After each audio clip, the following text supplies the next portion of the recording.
Parstyd in die wynland. Die keldermeester van Spier, Johan Jordaan, is vir die tweede agtereenvolgende jaar as die wêreld se meester Chenin Blanc wynmaker by die gesogte Master Winemaker 100 in Parys aangewys.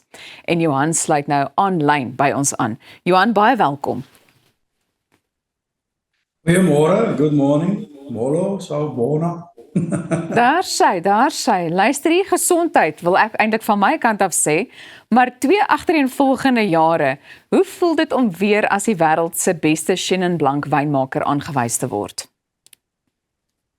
Ja, dis 'n ontsettende groot eer, baie dankie. Maar ja, dit nou mens ons maar nederig ook, want eerste plek, regte tyd, so sukkel ons om voor te gaan. Maar as ons 2 keer in 'n ry dit reg kry, dan beteken dit ons doen iets reg. Absoluut. Nou julle verwys dikwels na van die grond tot in die glasbeplanning. Ek wil hê jy moet net vir ons verduidelik wat presies dit beteken wanneer dit kom by julle wynmaakproses. Ja, ek dink wyn word nou maar gemaak van 'n plant of van 'n vrug en dit groei in 'n substraat. So ons grond is ons belangrikste bate in hierdie hoedanigheid. So om die grond se gesondheidstoestand te bepaal, doen ons dit vooraf en dan berei ons grond voor en maak seker die kultivar wat ons op plant in daai grond sal aard in daai grond en dat dit vir 20, 25, 30 jaar nog sal goed groei en vir ons druiwe lewer om goeie wyn te maak. So dis 'n haarfyn beplanning, is wetenskaplik, ons moet maar die romantiek daar uithaal, maar die res van die besigheid is lekker, is romanties. Ek dink mense onderskat die hele proses nogal baie dikwels, maar grondherstel en volhoubare boerdery speel ook onder meer 'n groot rol in Spier se filosofie. So, hoe beïnvloed gesonde, lewende grond uiteindelik die smaak en ook karakter van 'n Chenin Blanc? Ja, dit is nie altyd so maklik definieerbaar nie, maar as jy kyk na jou microbiologie in jou grond wat belangrik is, en oor die jare het ons bietjie vergeet van biologie in grond, het ons net na ons chemie gekyk, na ons plantopneembare nutriënte. Het ons gesien dat as die biologie meer in balans is, kry ons wingerde wat meer weerstandbiedend is teen siektes, beteken ons kan minder landbouchemikalie gebruik, en dan in die kelder het die wyne 'n hoër fenoliese samestelling, wat beteken dat dit meer geur het, dit is meer kleur in die geval van rooiwyne, en ja, jy kry algehele meer gebalanseerde produk, en jy kry dan jaar na jaar bietjie meer evenredig kry, waar baie keer 'n seisonale invloede het 'n groot impak op ons wynkwaliteit. So as jou grond gesond is dit baie meer evenredig. Johan, my hande begin gewoonlik nogal sweet wanneer dit kom by die uitsprake van hierdie produkte, so ek hoop ek gaan dit reg uitspreek, maar die Spier 21 Gables Chenin Blanc 2023 kom van gesertifiseerde ou wingerde in die Tygerberg Heuwels naby Kaapstad. So wat maak daardie streek en spesifieke wingerde so besonders?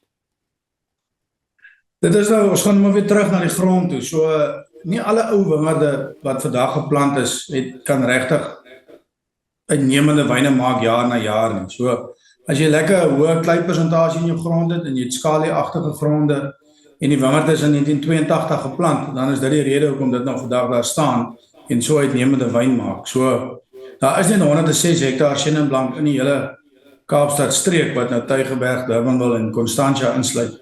En ek dink dit is 'n besondere erkenning vir so 'n wingerd om so hoog geag te word. Nou, Chenin Blanc word dikwels as Suid-Afrika se kenmerkende kultivar beskryf. Wat maak hierdie druif so spesiaal en veelsidig? So ja, dit is vir my, ek het groot geword in Rosenwil en dit is die area met die meeste Chenin Blanc in Suid-Afrika. En as van kleins af as jy die druiwe het vir my so allesomvattende smaak. Dit smaak omtrent vir my soos 'n glasie ontbytvrugte. So jy kry jou perskes, jou pere, jou appels, jou span spek. So jy kry alles in met een korrel. En dan as jy na 'n wyn toe kom, Sauvignon Blanc, Chardonnay, die witwyne, jy weet Semillon, Riesling, dit het alle spesifieke smake reg oor die wêreld. Waar Chenin Blanc het hierdie tropiese uitdrukking waar dit net vir my vir die meeste mense 'n bietjie meer aanvaarbaar is. Daar's nie so baie pieke en trof, jy weet waar dit baie geur en min geur of so. Dit is lekker 'n allesomvattende smaak en is mooi talmend in jou mond. Dis soet, maar dis nie suikersoet nie, dis vrugsoet. So ja, dis vir my net 'n lekker ervaring om Chenin Blanc te drink. Kyk, jy laat dit darm nou maar baie gesond klink so vroeg in die oggend, maar maak julle al gereed vir volgende jaar se Master Winemaker 100?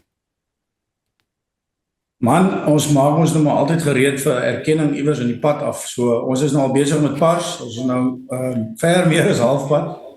En maar die 2024 sal dan waarskynlik die volgende oesjaar wees wat ons daar sal bekendstel. En dit was 'n baie klein oesjaar, so klein korreltjies, baie konsentrasie in die druiwe. Die wyn, as ons sê maar 5 oesjare van die wyn langs mekaar sit, is die 2024 dalk 'n bietjie meer gekonsentreer. Maar dit sê ook weer vir ons die wyn het 'n bietjie meer langlewendheid. So ek meen ons verouder nie sommer ons witwyne in Suid-Afrika nie, ons drink dit gewoonlik in dieselfde jare as wat dit gemaak word, maar hierdie tipe wyn is 'n wyn wat 3, 4, 5 jaar in die pad af eers regtig tot sy reg kom. So ons hou duim vas. Johan, van ons kant af wil ek vir jou sê baie geluk. Ek is nou eintlik hartseer dat ek nie daar by julle uitgekom het toe ek nou in die Kaap gaan kuier het nie, maar ek sal definitief moet kom proe. Dit klink dit vir jou soos 'n plan? Absoluut, ons deur staan oop, nie net jy nie, die hele Suid-Afrika is welkom. En ek meen Chenin Blanc is wel ons fokus dryf hier. Maar Spier is so 'n veelsidige wynhandelsmerk. Enige kultivar wat jy van hou in Suid-Afrika kan jy by ons kry. Nou ja, En Ekskuus dat ek jou daar in die rede moet val, maar ja, ek kom kuier binnekort. Bly ingeskakel, ons is nou weer terug.